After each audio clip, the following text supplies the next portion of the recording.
trust yourselves to chart your own course and make your mark on the world. Maybe it feels like you're supposed to go to law school, but what you really want to do is teach little kids.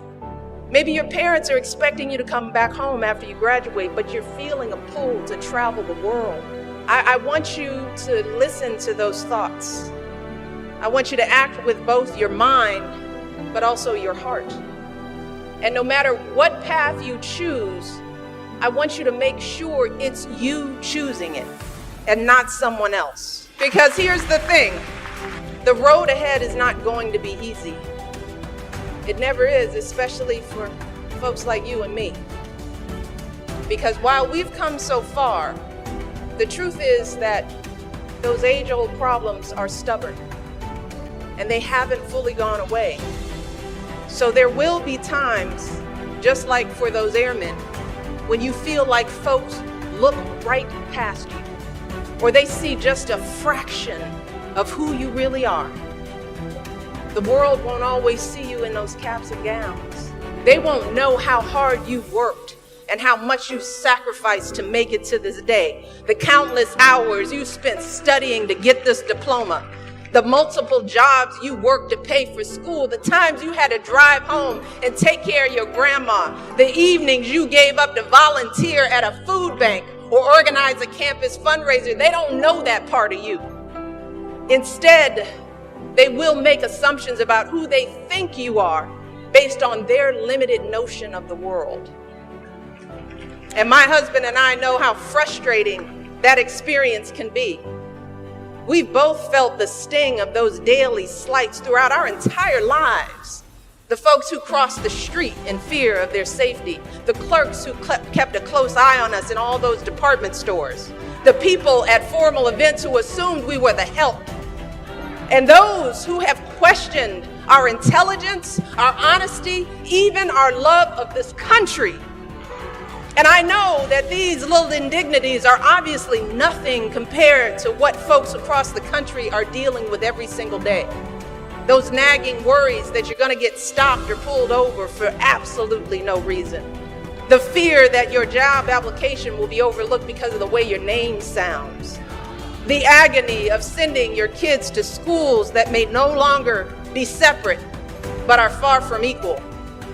The realization that no matter how far you rise in life, how hard you work to be a good person, a good parent, a good citizen, for some folks, it will never be enough. And all of that is going to be a heavy burden to carry. It can feel isolating. It can make you feel like your life somehow doesn't matter. That you're like the invisible man that Tuskegee grad Ralph Ellison wrote about all those years ago. And as we've seen over the past few years, those feelings are real. They're rooted in decades of structural challenges that have made too many folks feel frustrated and invisible. And those feelings are playing out in communities like Baltimore and Ferguson and so many others across this country. But graduates, today I want to be very clear that those feelings are not an excuse to just throw up our hands and give up. Not an excuse. They are not an excuse to lose hope. To succumb to feelings of despair and anger only means that in the end we lose. But here's the thing. Our history provides us with a better story, a better blueprint for how we can win.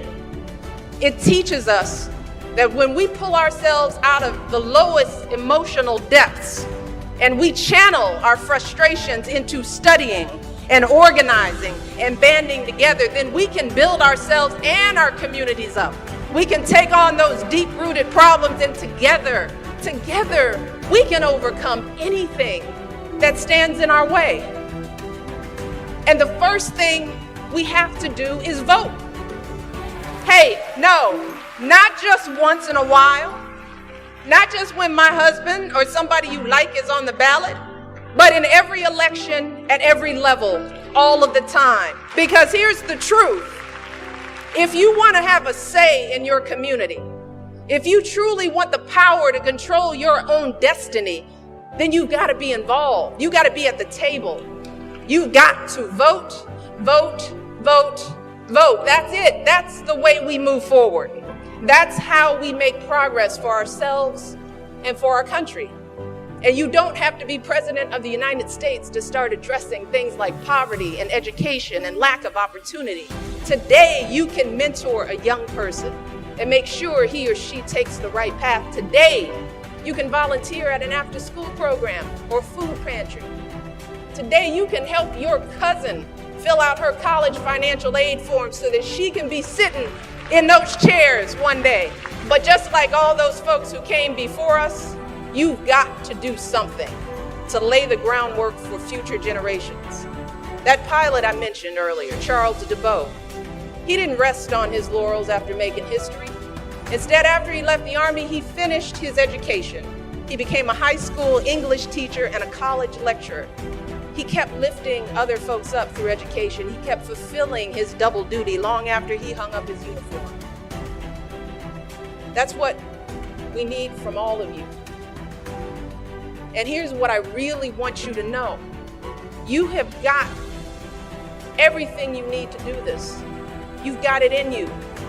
Because even if you're nervous or unsure about what path to take in the years ahead, I want you to realize that you've got everything you need right now to succeed. You got it. You got the knowledge and the skills honed here on this hallowed campus. You got families up in the stands who will support you every step of the way. And most of all, you've got yourselves and all the heart and grit and smarts that got you to this day. And if you rise above the noise and the pressures that surround you, if you stay true to who you are and where you come from, if you have faith in God's plan for you, then you will keep fulfilling your duty to the people all across this country.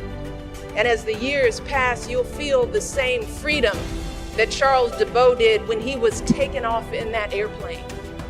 You will feel the bumps smooth off. You'll take part in that never-failing miracle of progress. And you'll be flying through the air, out of this world, free. I want you to ask those basic questions. Who do you want to be? What inspires you? How do you want to give back? And then I want you to take a deep breath and trust yourselves to chart your own course and make your mark on the world.